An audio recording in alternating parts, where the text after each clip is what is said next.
Wa usalli wa usallimu uqimus salata wassalama ala abdali khalqihi Muhammadin sayyidil mursalina. Dan saya membaca selawat serta membaca salam.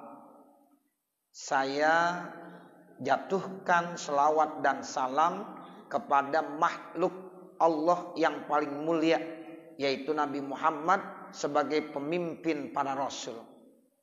Jadi kata pengarang kitab nih Imam Nawawi, ya saya baca selawat dan baca salam. Allahumma sholli wa sallim, selawat dan salam. Ya, jadi kita dianjurkan juga begitu. Jangan selawat aja, tapi tambahkan juga salam. Innallaha wa malaikatahu yusholluna ala nabi ya ayyuhallazina amanu shollu alaihi wa sallimu taslima. Jadi selawat plus salam. Nah, kalau kita baca selawat begitu ya Bapak Saudara. Jangan Allahumma sholli ala sayyidina Muhammad aja, tapi Allahumma sholli wa sallim ala sayyidina Muhammad. Minimal begitu. Jadi ada di situ makna selawat, juga ada makna salam. Nah, ini yang kata pengarang kitab, ya uqius sholata wassalam. Jadi saya letakkan selawat dan salam. Saya jatuhkan selawat dan salam. Buat siapa? Yaitu buat makhluk Allah yang paling mulia. Siapa makhluk Allah yang paling mulia? Tidak lain adalah Nabi Muhammad Sayyidil Mursalin, pemimpinnya para rasul. Sehingga sampai-sampai di dalam salah satu hadis Rasulullah bilang laulaka lama khalaqtul aflaq. Seandainya tidak karena engkau wahai Nabi Muhammad, tidak karena engkau wahai Nabi Muhammad, saya tidak akan ciptakan makhluk alam ini. Jadi Allah tidak akan menciptakan makhluk, Allah tidak akan menciptakan alam kalau tidak ada Nabi Muhammad. Itu berarti kan istimewa. Makanya sebelum Allah ciptakan segala sesuatu, Allah udah ciptakan dulu yang namanya Nur Muhammad, cahaya Nabi Muhammad sallallahu alaihi wasallam. Ya, jadi cahaya Nabi Muhammad tuh udah ribuan tahun diciptakan sebelum Allah ciptakan langit, sebelum Allah ciptakan bumi, sebelum Allah ciptakan Nabi Adam dan semua yang Allah ciptakan. Itu Nur Muhammad ribuan tahun sudah Allah ciptakan lebih dulu. Makanya Nabi Muhammad begitu istimewa, disebut sebagai makhluk yang paling istimewa, sebagai Sayyidil Mursalin, pemimpin para rasul. Makanya pantas Bapak Saudara, kita sebagai umat Nabi Muhammad juga jadi punya satu nilai kemuliaan tersendiri. Karena memang Nabi kita adalah Nabi yang sangat istimewa, sehingga umatnya pun ya itu dinisbahkan sebagai umat yang paling istimewa. Wahtaral muallifu, dan telah memilih penyusun kitab. Muallif sama musannif sama aja. Itu kata yang muradib namanya, kata yang bersinonim. Ya muallif, musannif. Ya, jadi pengarang kitab memilih hazal isma, akan nama ini, liwujuhin minha, karena ada beberapa jalan daripadanya. Ya Muhammad itu salah satu nama yang paling istimewa, walaupun Muhammad ya nama lainnya banyak. Toha termasuk, ya Muhammad juga. Ahmad juga termasuk. Dalam Al-Quran kan ya ismuhu apa? Ahmad. Itu Ahmad ya Nabi Muhammad yang dimaksud. Tapi dari sekian nama-nama Nabi, ya itu yang paling istimewa adalah Muhammad. Makanya pengarang kita milih itu Muhammad namanya. Muhammad dari kata-kata Hammada yuhammidu tahmidan fahuwa Muhammadun wa dzaka Muhammadun. Itu kalau kita belajar ilmu sorof namanya isim maf'ul. Ya, isim maf'ul dari fi'il madhi yang mudha'af, dari Muhammad ikut wazan fa'ala. Hammada fa'ala yufa'ilu tab'ilan. Ya, hammada yuhammidu tahmidan. Isim fa'ilnya fahuwa Muhammadun, isim maf'ulnya fahuwa Muhammadun. Itu Muhammad.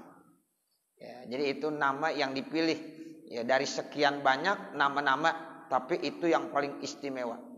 Ya, kenapa? Minha, ini diantaranya alasannya annahul muhtasu bi kalimati tauhid, karena itu istimewa ya dikhususkan kalimat tauhid la ilaha illallah Muhammadur Rasulullah. Enggak ada orang bilang la ilaha illallah Ahmad Rasulullah. Ada enggak yang baca begitu?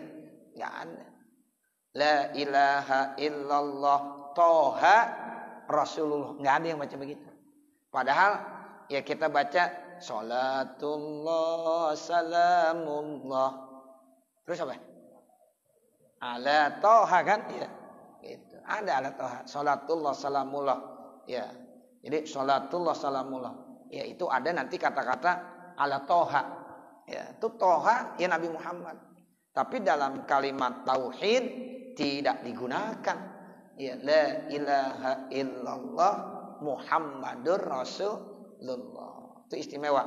Ya, jadi dalam kalimat tauhid dipakai tuh. Wa wahida bihi khawasun minha, dan ditauhidkan tuh ya di dalamnya itu salah satu keistimewaan daripadanya. Khawas itu namanya keistimewaan.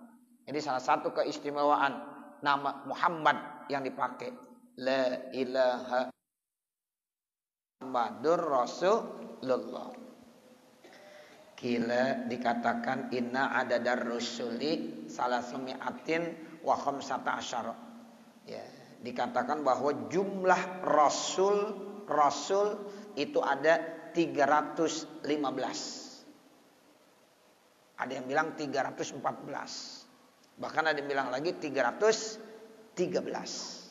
Gitu. Jadi kalau ditanya jumlah rasul, ya ada yang bilang 315, ada yang bilang 314, ada yang bilang 313. Kalau di dalam kitab Nuruz Zolam tuh buah karya Imam Nawawi juga saya baca, ya jumlah rasul itu ada 313. Ya, tapi kalau di Tausih, nah ini Imam Nawawi menyatakan 315, tapi nanti dia bilang juga 314. Ya, itu seperti itu. Jadi nggak apa-apa. Ya, itu perbedaan. La ya'lamu illallah, yang tahu percis hanya Allah. Ya, makanya itu nggak wajib kita kenal. Yang wajib kita kenal hanya 25 nabi dan rasul yang memang nama-namanya disebutkan di dalam Al-Qur'an. Ya, di dalam Al-Qur'an itu ada. Jadi jumlah rasul ada 315. Wahia adadu ismi Muhammad, itu adalah jumlah daripada nama Muhammad. Itu kalau dalam ilmu falak nanti jumlah huruf ada tuh. Ya, misalnya mim ada berapa, ha ada berapa, mimnya di situ ada berapa kali disebut.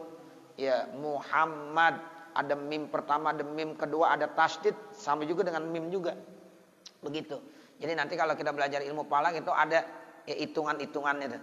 Nah, kalau huruf ini nanti berapa, huruf ini berapa. Maka kadang-kadang ada orang-orang yang punya hitung-hitungan, mau menikah namanya siapa, ya istrinya calonnya ya siapa, dihitung namanya, hurufnya dihitung. Oh ini ya kalau menikah hari ini, jamnya jam ini, ada begitu. Itu ada hitung-hitungannya Bapak Saudara. Saya dulu waktu di Cirebon pernah belajar tuh, ya ilmu falak namanya. Ya jadi ya diajarin tuh cara ngitung begitu. Tapi waktu saya ngaji sama guru saya, Kiai Haji Tabran Thohir, ya Allah yarham, beliau bilang begini, kalau ada orang nanya nikah kira-kira hari apa nih Kiai yang bagus, kata beliau hari apa aja baik, yang penting jangan jatuh di Senin, gitu. Iya. Jadi begitu beliau jawabnya, semua hari baik, insya Allah, yang penting jangan jatuh di Senin, dibilang begitu. Ini enggak paham dia. Emang apa Kiai enggak boleh jatuh di Senin? Ya kalau jatuh di Senin sakit, besut ya. Di Senin udah gitu di jalanan takut ditabrak mobil ntar. Iya. Paham enggak? Iya. Jadi hari semuanya baik. Yang penting jangan jatuh di Senin. Kenal Senin? Begitu. Jadi kalau kita tuh kurang tuh, orang-orang Betawi nggak pakai tuh ngitung-ngitung begitu, nggak pakai. Udah cakep semuanya. Ya dulu rata-rata orang kalau nikah hari Jumat. Ya sekarang udah rapi tuh hari Jumat, udah nggak ada lagi. Rata-rata Sabtu. Ya Sabtu sekaligus rame. Ada juga Minggu rame. Jarang di kampung baru ya ngundang pernikahan hari Senin, hari Selasa. Kalau di daerah masih banyak. Senin, Selasa, Rebo. Ya kalau dulu di kita pernikahan rata-rata hari Jumat. Ya, hari Jumat. Tapi sekarang udah berubah. Jarang yang hari Jumat. Ya. Sabtu, Minggu, Sabtu, Minggu. Ya, itu kata beliau begitu. Ya. Kiai Tabrani Thohir itu banyak keistimewaannya Bapak, karomahnya banyak. Ya, beliau tuh kalau ada misalnya barang-barang yang hilang datang ke beliau, insya Allah dah ketemu lagi dah insya Allah. Ya, ini kita hilang nih, ya datang buru-buru. Yang penting jangan terlalu lama hilangnya. Nah itu, nanti kata beliau begini, ini saya kasih amalan, mau baca sendiri apa mau terima beres gitu. Ya, ini terima beres aja. Ya, ente baca belum tentu.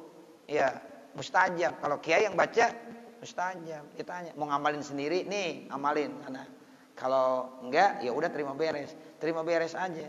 Insya Allah itu tahu-tahu ketemu aja. Hilangnya di mana? Ntar ada lagi di situ. Itu kita berani Thohir. Ya, seperti itu. Ya, jadi ini ya salah satu yang alokasi. Ya keistimewaan karomahnya. Mungkin bapak saudara dulu pernah kali ngalamin tuh kalau barang hilang misalnya kalung istri bapak atau motor atau apa, kalau langsung datang. Kalau udah enggak, udah dijual masalahnya. Tapi kalau masih baru, insya Allah itu nanti bisa kembali lagi. Nah seperti itu. Jadi kata beliau begitu. Ya hari semuanya bagus, barokah, barokah semuanya.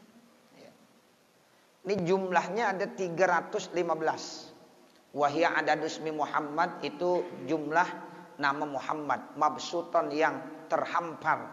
Bi antu addal mim. Dijumlahkan tu mim. Bitis'ina. Ya 90. Listimaliha karena meliputinya mim. Ala mimaini atas 2 mim. Waya in dan ya. In dan nutki ketika diucapkan. Hakaza mimun, juga ada mim lagi. Watakarraro berulang-ulang itu mim berapa kali? Salah sama rotin sampai 3 kali. Muhammad tuh berarti mimnya diulang-ulang ada 3 kali. Karena yang satu tanpa tasdid, yang satu lagi pakai tasdid. Watu adul ha, nah kemudian haknya dihitung bi asrotin 10. Listimaliha alal alif, karena meliputinya tuh ya atas alif wal hamzah dan hamzah. Tuh begitu. Jadi kalau dihitung-hitung nanti pakai hitungan-hitungan palak tuh rumusnya ada. Itu 315. Itu dari kata-kata Muhammad ya berarti jumlah Rasul ada 315. Wakila arba'ata asyara. Ada yang bilang lagi bukan 315, 314. Fayakunul wahidu al-baqi, maka sisanya yang satu. Kan mestinya jumlah bilangan Muhammad dihitung-hitung ada 315. Tapi kan berarti kalau Nabi atau Rasul itu ada 314 kurang 1. Sisanya huwa maqamul wilayah. Itu makom daripada kewalian. Ya, maqamul wilayah. Nah yang satu itu adalah makom kewaliannya. Keistimewaannya. Kemuliaannya. Siapa? Fahuwa sallallahu alaihi wasallam. Itulah yang disebut Nabi Muhammad sallallahu alaihi wasallam. Jami'un. Yang mengumpulkan 5 maqamid nubuwati, yaitu makom nubuwah kenabian, wal wilayah dan juga kewalian. Tuh, jadi makom nubuwah dan makom wilayah kewalian ada kumpul dalam diri Nabi Muhammad sallallahu alaihi wasallam. Iz huwa asluhum, itulah asal daripada mereka. Waruya dan diriwayatkan an Ka'bin dari sahabat Ka'ab an-nasma Muhammadin, sesungguhnya nama Muhammad maktubun ala sakil arsy, itu tertulis di kakinya aras. Tuh di dalam kaki aras. Jadi aras itu ada kakinya. Ya, jadi kaki aras itu ada tulisan la ilaha illallah Muhammadur Rasulullah. Ada kata-kata Muhammad. Jadi Muhammad tertulis dalam kaki ya aras Allah Subhanahu wa taala. Wa bis samawati sab'i, dan juga dalam langit-langit yang 7. Langit ada 7 lapis. Itu setiap lapisan ada tulisan la ilaha illallah Muhammadur Rasulullah. Jadi ada tulisan Muhammad. Wa fi kusuril jannati, dan di dalam gedung-gedung sorga. Wa ghurafiha, dan kamar-kamarnya. Di gedung sorga, kamarnya, hotelnya ada tulisan Muhammad. Tuh, makanya sejak Nabi Adam, itu Nabi Adam udah kenal dengan Muhammad. Makanya ceritanya tuh Bapak Saudara, ya Nabi Adam pada saat menikah dengan Siti Hawa itu maharnya yaitu membaca selawat. Ya, jadi mahar yang digunakan untuk menikah dengan ya calon istri Siti Hawa itu adalah membaca selawat. Allahumma sholli ala Sayyidina Muhammad. Ada yang bilang sallallahu ala Muhammad. Ya itu makanya sallallahu ala Muhammad selawat Jibril. Karena itulah ya selawat yang pernah diajarkan ya sama malaikat Jibril. Sallallahu ala Muhammad. Selawat yang paling gampang ada selawat yang pernah diajarkan sama malaikat Jibril. Sallallahu ala Muhammad. Itu Nabi Adam ketika menikah baca selawat. Kan nama Nabi disebut Muhammad. Padahal Nabi udah ada belum? Belum. Nabi terakhir. Istimewa enggak dong? Istimewa. Itu Muhammad namanya. Ya, jadi belum ada jasadnya, tapi namanya sudah ada di dalam sorga. Sehingga itu yang dijadikan mahar, ya, menikahnya Nabi Adam dengan Siti Hawa. Jadi kata Ka'ab, ya Muhammad itu pertama ditulis di kaki aras, yang kedua di langit yang ada 7 lapis. Kemudian di mana lagi? Di gedung-gedung dalam sorga, di kamar-kamarnya juga ada. Wa ala nuhuril huril aini, dan Muhammad juga ditulis dalam dadanya bidadari-bidadari. Tuh, jadi di dada bidadari nanti ada tulisan Muhammad. Tuh, pernah lihat bidadari nggak? Belum ya? Sama, saya juga belum. Ya, begitu. Itu di dada bidadari ada tulisan Muhammad nanti. Ya, Masya Allah, itu mulia banget Muhammad ya. Rasulullah sallallahu alaihi wasallam. Wa qasbi ajamil jannah, dan juga di benteng-benteng sorga.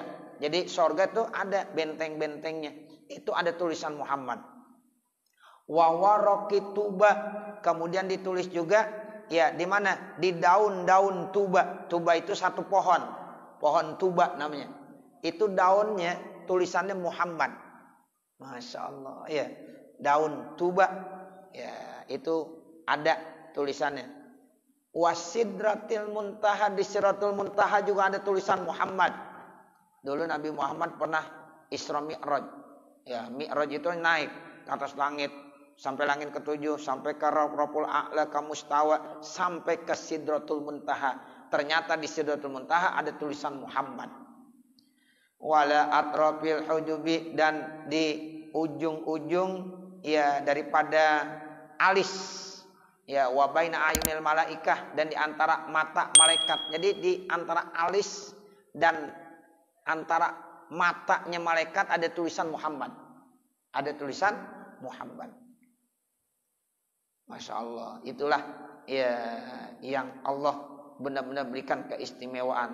Sehingga Nabi Adam ketika udah jadi manusia dibawa nur Muhammad, cahaya Muhammad, yang terus diturunkan kepada nabi-nabi yang lainnya sampai kepada Nabi Ibrahim. Makanya kenapa Nabi Ibrahim dibakar kagak mempan? Itu salah satunya karena di dalam jiwa Nabi Ibrahim ada nur Muhammad. Tuh, sehingga Allah selamatkan. Ya naru kuni bardan wasalaman ala Ibrahim. Wahai api, ya selamatkanlah ya itu Nabi Ibrahim. Ya, sehingga alhamdulillah dibakar enggak apa? Kagak terbakar. Kenapa? Karena di dalam jiwa Nabi Ibrahim ada nur Muhammad. Terus ya melahirkan kepada Nabi Ismail, terus sampai kepada terakhir yaitu Abdullah, ayahnya Nabi. Di dalam ya jiwa Abdullah itu ada nur Muhammad, sehingga Abdullah waktu mudanya bercahaya. Semua gadis-gadis yang ada di kota Mekah pengen sama Abdullah. Ya, Masya Allah, itu Abdullah ganteng bener. Setiap dilihat bercahaya. Nggak ada tuh ya perempuan-perempuan yang kagak suka dengan Abdullah. Ya, karena dia memancarkan cahaya. Ternyata itu cahaya nur Muhammad. Ya, nah, setelah dia menikah dengan Aminah, dia melakukan hubungan, lalu cahaya itu masuk ke dalam rahim ya, istrinya Aminah. Abdullah udah nggak bercahaya lagi. Ya, keluarlah lahir Itulah ya Nabi Muhammad sallallahu alaihi wasallam. Makanya kata kakeknya, wasammihi iza wada'tihi Muhammadan li'annahu satuh madu ukbah. Tuh dalam rawi ya, dalam berjanji tuh, begitu. Ya, wasammihi iza wada'tihi Muhammadan li'annahu satuh madu ukbah. Itu begitu. Ya, kata Abdul Muthalib, namain ntar kalau dilahir laki-laki, ya bocah kamu, ya putra kamu, bayi kamu Muhammad. Insya Allah nanti dia akan selalu dipuji oleh orang-orang.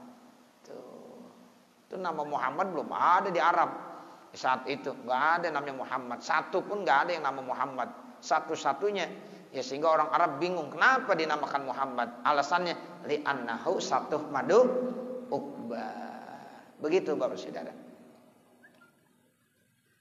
Summa wasafal mu'allifu hadzal isma. Kemudian mendeskripsikan, ya menggambarkan, ya pengarang kitab hadzal isma nama ini biqaulihi dengan katakannya al-qail.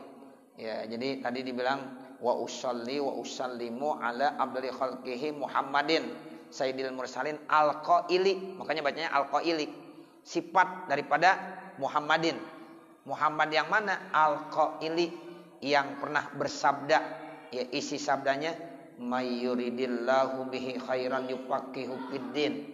Siapa-siapa yang Allah kehendaki kepada orang tersebut kebaikan, maka Allah berikan pemahaman orang tersebut di dalam masalah agama. Ini hadis Nabi ya. Mayyuridillahu bihi khairan yufaqihu fiddin. Siapa saja dari hamba Allah yang Allah inginkan dia itu baik, maka Allah berikan pemahaman di dalam masalah agama. Makanya orang kalau paham agama berarti Allah kasih nilai kebaikan tersendiri. Tuh, makanya ada namanya fuqaha. Fuqaha itu dari kata-kata faqih. Satu orang namanya faqih, orang yang paham tentang agama. Nah, kalau fuqaha itu orang yang paham tentang ilmu fikih. Dulu waktu saya ngaji sama guru saya di Cirebon, ya kata guru saya begini, nanti di akhir zaman para khutbah banyak. Ya, penceramah banyak. Ya, tapi ya yakillul fuqaha, sedikit fuqahanya. Nah, jadi tanda-tanda akhir zaman itu tukang ceramah banyak, tapi ulama yang paham tentang agama sedikit. Itu. Jadi ada tuh khutbah. Kalau khutbah kerjaannya cuma ceramah doang. Sodorin kitab kagak bisa. Ya kayak tukang obat jadinya. Ya, cuma ngomong doang. Ya, itu begitu tandanya. Tapi ya kalau fuqaha dia emang benar-benar paham tentang agama. Ya, emang sehari-hariannya kitab yang dibaca. Tapi katanya tanda-tanda akhir zaman banyak penceramah tapi sedikit fuqaha. Itu begitu.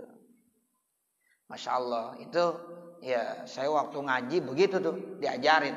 Ya, nanti katanya di akhir zaman itu pasti akan terjadi seperti itu. Ya, para penceramah banyak, khutbah itu banyak. Ya, tetapi fuqaha yang sedikit sekali. Nah, kita kan bisa lihat sekarang siapa aja bisa ceramah. Ya. Ya, artis aja sekarang suruh ceramah pinter-pinter ya. Ya, begitu. Ya, jadi ya makanya kita jangan terpengaruh dengan hal-hal yang seperti itu. Makanya ngaji pakai kitab itu penting. Ini ajaran orang-orang tua kita. Ini kita ngaji pakai kitab, Masya Allah. Di Musola Al-Hidayah ngaji baca kitab Tausyih. Orang-orang yang di pondok pesantren pada bingung. Wah, ini kayak pondok pesantren berarti. Ya, ini santri. Ya, bawa kitab Tausyih. Ya, itu begitu. Di pondok pesantren itu kalau udah baca Fathul Qorib aja, Masya Allah udah mantep. Fathul Qorib ini bukan Fathul Qorib yang dibaca, Tausyihnya. Ya, sarahnya Fathul Qorib. Hebat nggak kira-kira? Hebat. Nah, begitu. Ya.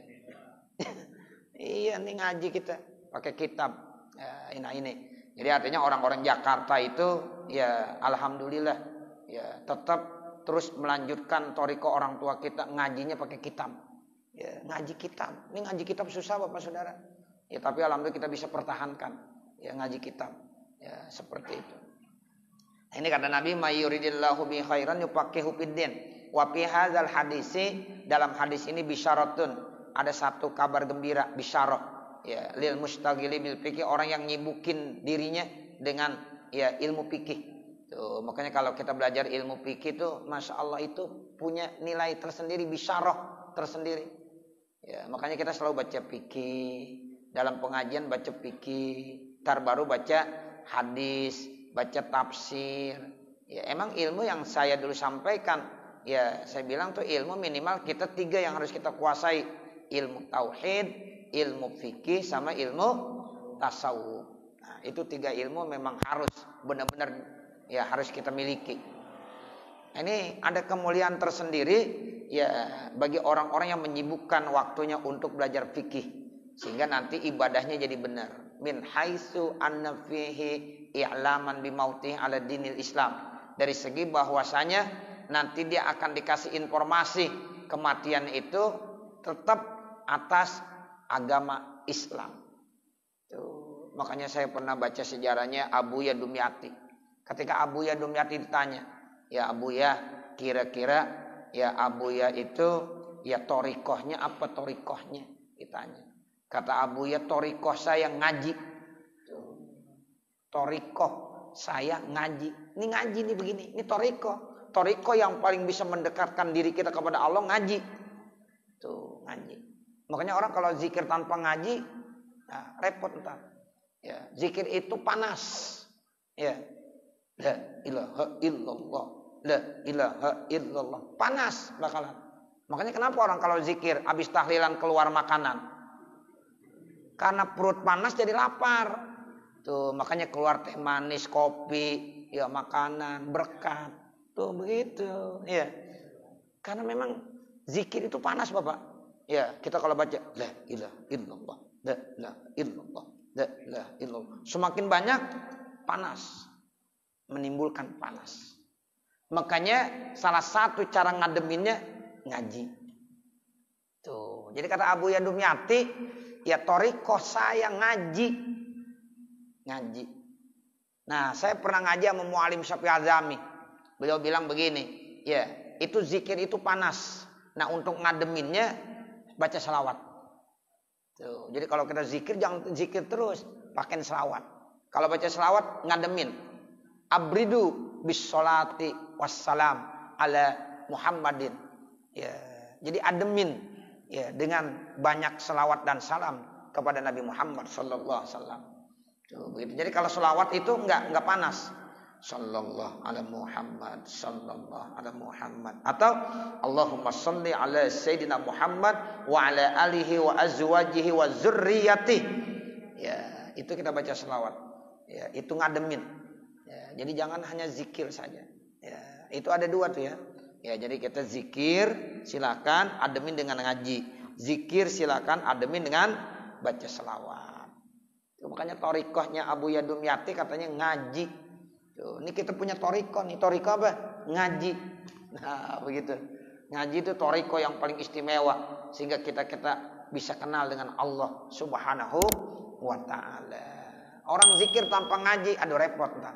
Panas, seperti kertas kaku, panas. Atau kenal kanebo, Pak? Kanebo kalau nggak disiramin air ke panasan bagaimana? Kaku, tuh zikir doang tuh, begitu. Ya, ngaji, ya dibasahin dengan air, bisa udah dilepit-lepit lagi, ya, tuh begitu. Ya, jadi perlu ngaji. Makanya torikoh yang paling istimewa ngaji udah. Ya, jadi jangan ditinggalin ngaji. Ya, zikir lanjut, ngaji lanjut. Nah, seperti itu. Nah, ini yang dikatakan i'laman bi mauti ala dinil Islam wa ala alihi, dan juga selawat dan salam itu kepada keluarga Nabi. Kila dikatakan hum jami ummatil ijabah. Mereka yang dimaksud dengan al keluarga itu semua umat ijabah. Ya, itu namanya keluarga. Ada min maqamid du'a namanya. Jadi kalau min maqamid du'a ini kita termasuk keluarga dari Rasulullah. Ya, kalau orang itu beriman otomatis dia namanya min maqamid du'a. Tapi kalau dari segi nasab kita nggak masuk. Gitu. Ada lagi yang membagi bahwa keluarga itu ada dari zurriyah benar-benar dari segi biologis. Nah, itu yang namanya para habaib, ya, itu mereka biologis. Ya, masih ada ya kepada Rasulullah, datuknya Rasulullah. Nah, ada lagi dari segi ruhaninya. Nah, kalau dari segi ruhaninya itu para ulama. Para ulama itu termasuk zurriyah Rasul dari segi ruhani. Sebab ada yang namanya hadis al ulama warasatul anbiya. Jadi al ulama warasatul anbiya. Dari hadis itu berarti ulama itu sama zurriyah Rasul. Cuma dari segi apa? Ruhaniyah. Ada dari segi jasmannya biologis. Kalau dari segi biologis itu para habaib. Makanya para habaib Masya Allah mulia dia. Mulia. Siapapun dia mulia. Ya, itu karena dia ya memang benar-benar ya gennya ke Rasulullah. Ya, biologisnya. Apabila seorang habib itu ngaji, wah lebih mantap lagi. Ya, kalau nggak ngaji dia tetap mulia. Tapi kalau dia ngaji lebih mantap lagi. Ya, nah seperti itu. Makanya banyak kadang-kadang para habaib ngaji sama ya ulama. Tuh, dulu banyak tuh habib yang ngajinya sama Mu'alim Syafi'i Hazami. Ya, seperti itu. Jadi antara ulama dengan para habaib memang masih keturunan Rasulullah. Satu dari segi rohani, satu dari segi ya jasmani. Begitu. Itu namanya wa ala alihi wakila, dan dikatakan man yuntasabuna ilaihi sallallahu alaihi wasallam. Mereka orang-orang yang dinisbahkan kepada Nabi Muhammad SAW. Wahum, dan mereka itu auladu Fatimata wa nasalihim, yaitu mereka anak-anak daripada Siti Fatimah dan keturunan-keturunan mereka. Nah, ini dari biologis berarti. Keturunan Siti Fatimah, ada Hasan, ada Husain.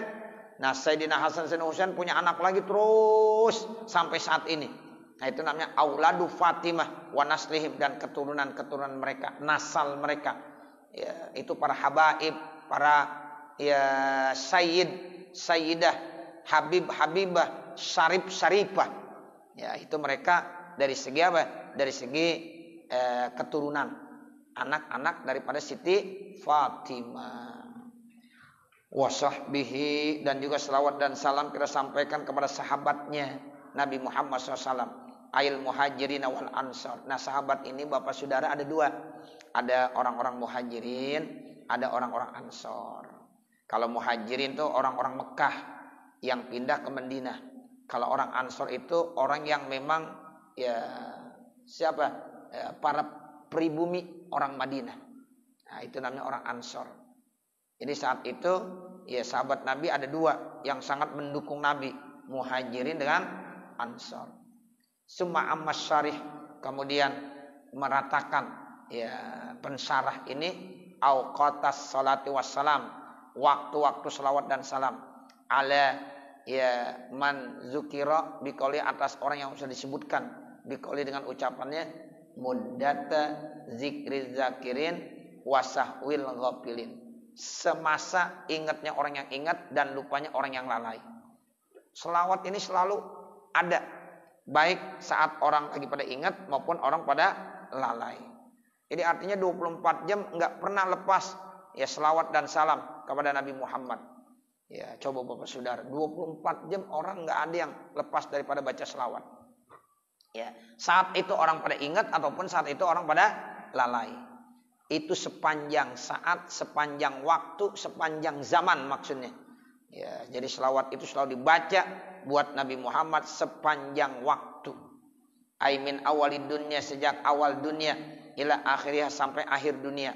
Izla yahlu, karena tidak ada yang kosong, waktun, satu waktu, an wujudi zikrin wa ghaflatin, dari adanya orang ingat dan lalai. Sebab di dunia ini enggak ada yang kosong, pasti ada orang ingat, ada orang lalai. Nah, sepanjangnya orang ingat dan sepanjangnya orang lalai, selawat masih tetap disampaikan. Berarti kan ya sepanjang waktu. Ya, sepanjang waktu terus menerus ya selawat itu dikomandangkan ya, di dunia ini.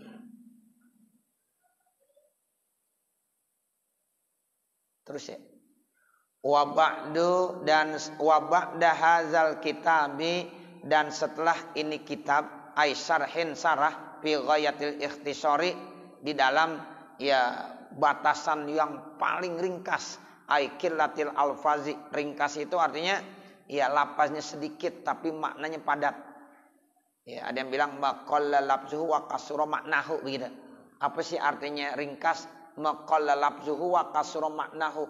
Sedikit lapaznya, banyak artinya.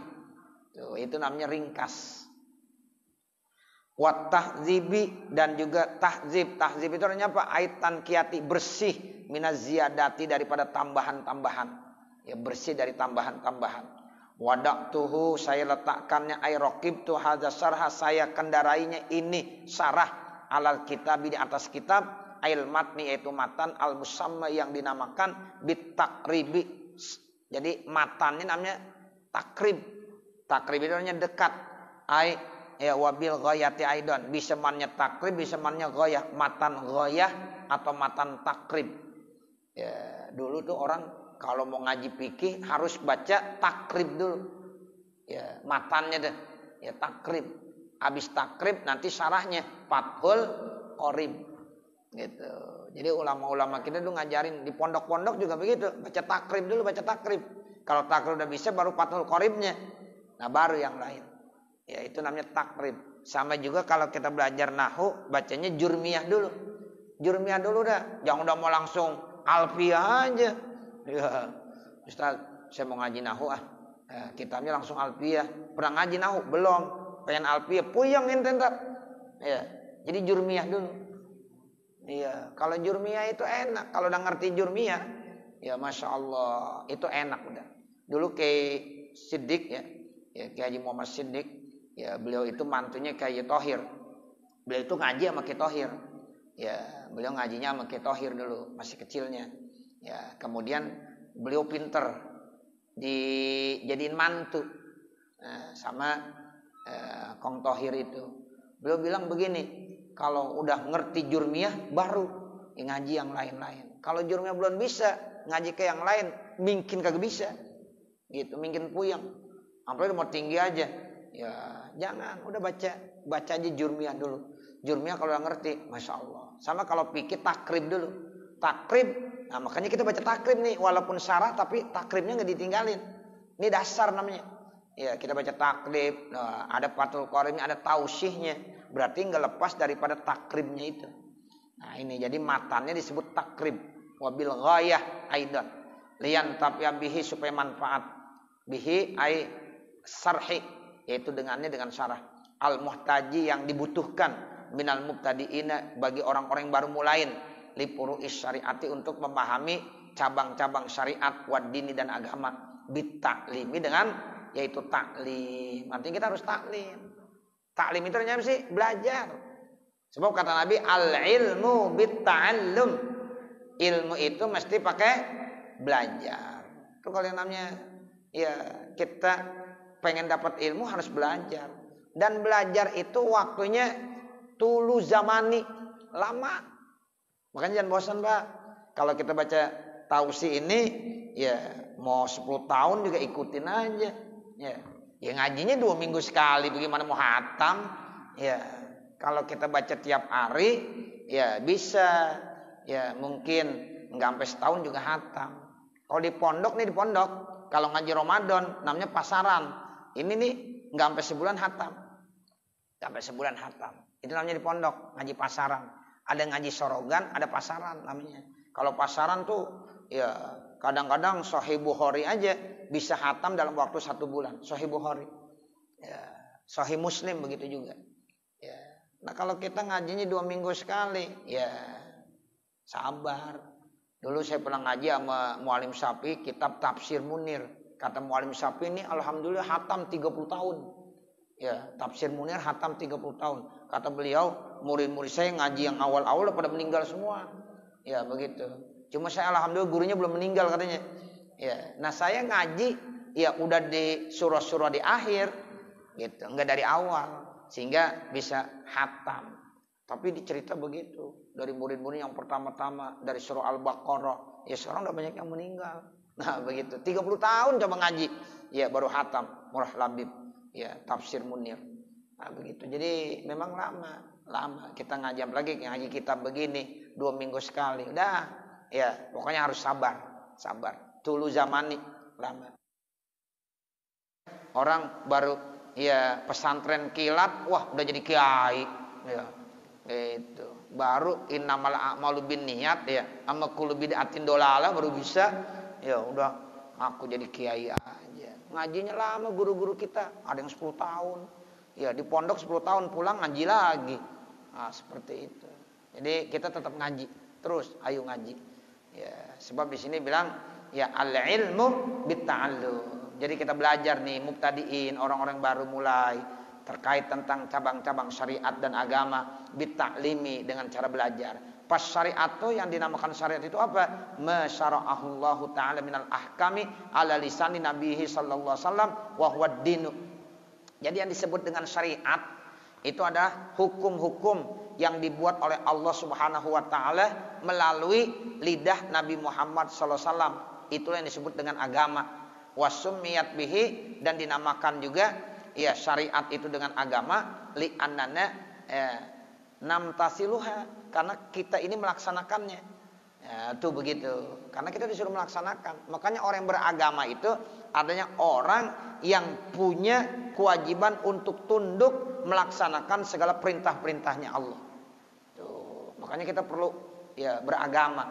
Kalau kita udah memeluk agama berarti kita ya nanti ada batas-batas dalam kehidupan kita. Oh ini boleh, oh ini tidak. Nah, kita harus melaksanakan yang diperintahkan dan kita harus menjauhkan apa yang diharamkan. Nah, itu fungsinya agama, syariat yang dibuat oleh Allah, isinya hukum-hukum. Nah, kemudian disampaikan kepada Nabi Muhammad sallallahu alaihi wasallam. Makanya kita bilang syariat Nabi Muhammad sallallahu alaihi wasallam. Jadi nanti kalau Allah ngutus Nabi Musa, syariat Nabi Musa. Ya, kalau Nabi Adam, syariat Nabi Adam. Dulu syariat Nabi Adam saudara sama saudara boleh nikah. Kakak beradik, laki perempuan boleh nikah. Itu syariat Nabi Adam. Emang kenapa boleh? Ada yang tahu nggak? Belum ada orang. Ya, nyari besan susah. Ya, baru saudara sama saudara. Nah, kalau di zaman Nabi Muhammad saudara kawin sama saudara boleh nggak? Ya kagak boleh, mahram namanya. Ya kalau dia mau nikah berarti ini orang harus lahirnya di zaman Nabi Adam. Nah, begitu. Sebab orang sekarang udah banyak. Ya, orang sekarang udah banyak sehingga ada mahram, ada ajnabi. Nah, itu syaratnya kalau ingin ya, mencari istri atau suami, dia itu mesti ajnabi, bukan mahramnya. Itu syariat Nabi Muhammad. Begitu. Dulu ada syariat Nabi, kalau ada najis itu nggak boleh dibersihin, digunting. Misalnya nih, saya punya kain, ya sarung, kemudian kena najis, gunting. Ya, itu syariat. Ya, tapi kalau syariat Nabi Muhammad ada najis, bersihkan dengan apa? Air. Tuh, jangan digunting. Nah, begitu. Itu namanya syariat Nabi Muhammad. Ya, itu jadi karena memang ini diturunkan kepada Nabi Muhammad, buat kita umat Nabi Muhammad namanya syariat Nabi Muhammad. Dan syariat Nabi Muhammad itu samhan, sangat benar-benar gampang dan penuh dengan toleransi. Ya, itu syariat Nabi Muhammad penuh dengan toleransi. La yukallifullahu nafsan illa wus'aha. Itu kan toleransi, artinya Allah tidak akan memaksakan, membebankan kepada hambanya yang tidak mampu. Tuh. Bahkan kata Nabi, yassiru wala tu'assiru, berikan kemudahan, jangan persulit. Tuh, begitu. Jadi syariat Nabi Muhammad itu penuh dengan ya, toleransi, gampang. Nggak usah nyusahin, nggak usah. Sholat nggak bisa berdiri sambil duduk, nggak bisa sambil duduk sambil berbaring, kan gampang namanya. Ya. Kalau kita lagi puasa nggak kuat, sakit, ya nggak usah puasa. Tapi nanti ganti di hari yang lain, di bulan yang lain kalau kita sehat. Tuh, begitu Bapak sudah gampang syariat. Kita dari jam 11 tidur. Ya, jam 11 tidur, bangun-bangun jam 4 sore, kagak sholat zuhur bagaimana? Kagak dosa. Orang tidur. Ya, tidur mah enggak tahu apa-apa. Kan tidur itu kayak orang mati. Ya, enggak tahu apa-apa. Enggak apa-apa, enggak dosa. Tuh, gampang enggak kira-kira? Gampang. Ya lain kan, ini kan bicara tidur ya.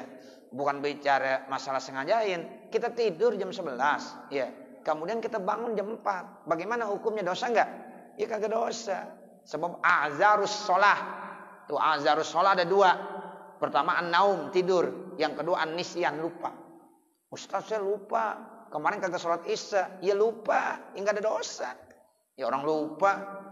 Yang kagak boleh pura-pura lupa. Tuh, begitu. Orang lupa enggak ada dosa. Tapi pada saat ingat langsung dikodoin. Kita bangun jam 4 belum sholat zuhur, kodoin sholat zuhur, tapi enggak dosa. Tapi tetap wajib dikodokkan. Ini yang dikatakan bahwa syariat Nabi Muhammad itu benar syariat yang memberikan kemudahan kepada pemeluknya. Makanya jangan merasa susah kita. Ya, jangan merasa susah, jangan merasa dikenakan beban. Jadikan ibadah itu jangan dijadikan beban, tetapi kebutuhan. Sama bapak makan. Makan itu kan ya bukan jadi beban buat kita. Nah, begitu, tapi keperluan. Ya, kita makan perlu supaya bisa hidup. Ya, kalau kita nggak makan bisa lemes. Ya, bisa juga mati. Orang kagak makan, nggak minum bisa mati. Nah, jadi jadikan sebagai kebutuhan. Sholat jadikan kebutuhan. Kalau kagak sholat kayaknya kita nggak enak dah. Itu kalau sholat rasanya enak. Kalau dijadikan beban ibadah nggak enak. Ngaji jangan dijadikan beban. Ya malam Rebo lagi, malam Kemis lagi, ngaji lagi dan gue. Jangan begitu. Ya ngaji jadikan apa? Kebutuhan. Kayaknya kalau ngaji enak. Ya, nih rohani kita habis disiram, enak rasanya. Tuh, begitu. Apalagi kalau habis ngaji ada nasi uduknya, enakan lagi. Iya, betul. Iya, begitu. Jadi jadikan ngaji ini enjoy, Pak. Ya, jangan merasa ini dipaksa, jangan. Nah, begitu. Ya, jadi jadikan kebutuhan. Ibadah kalau kita jadikan kebutuhan jadi enak. Tahajud jadikan kebutuhan. Saya kalau kagak tahajud rasanya nggak enak, rasanya hati nggak tentram, nggak damai. Tuh, sehingga malam dia pengen bangun terus. Jam 3:30 udah mesti bangun, ambil air wudu, sholat dah. Ya Allah, kalau dia sholat rasanya enak banget nih hati. Tuh, kenapa? Kebutuhan rohani. Sama seperti dia lapar pagi hari dan mesti dimakan. Kebutuhan. Kalau kagak makan rasanya sakit perut. Kalau udah makan enak gak kira-kira? Enak. Udah ngopi, makan, ngerokok, enak gak kira-kira? Enak bener udah. Ya, nah seperti itu. Ntar siang begitu juga. Kebutuhan lagi, makan lagi. Ngaji jadikan kebutuhan. Ya, sehingga rohani kita jadi sehat juga. Jadi jasmani sehat, rohani sehat. Saya kalau ya ngaji dijadikan beban kagak enak. Kayaknya capek kita. Gitu. Tapi kalau ngaji dijadikan kebutuhan itu udah enak aja, enjoy. Nah, begitu. Ya. Nah, jadi Bapak tolong ya, jadikan ngaji ini kebutuhan kita sehingga enak aja.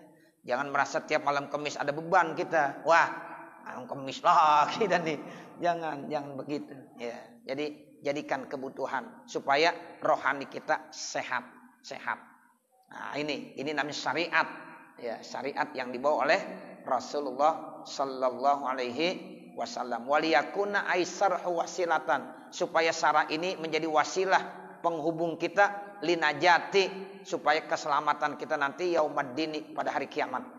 Tuh, jadi dengan sebab kita baca kitab fikih, ini syariat kita jalankan. Jadi nanti ibadah kita jadi benar, dan itulah menjadi wasilah kita akan selamat di hari kiamat. Ail jaza, yaumuddin itu yaumul jaza, hari pembalasan, ya hari kiamat. Wa naf'an, dan bermanfaat li ibadihil muslimin, bagi hambanya yang muslim, bil waqfi au bil hibati, baik dengan mewakafkan atau dengan menghibahkan, au ghairi zalika, atau lain-lain itu. Nah, nanti baru innahu samiun, ya, dan seterusnya.